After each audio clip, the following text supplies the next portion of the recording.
In this video, I will show how to set each units in Illustrator. So file and preferences, then units. You can set in this list each as a general, stroke or type.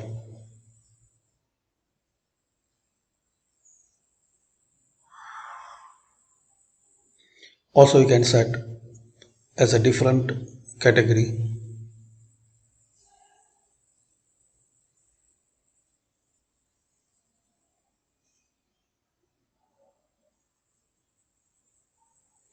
Then click on OK.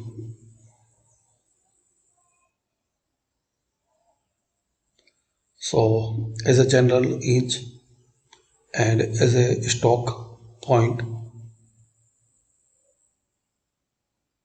and once you type, so it will show the size as a pixel.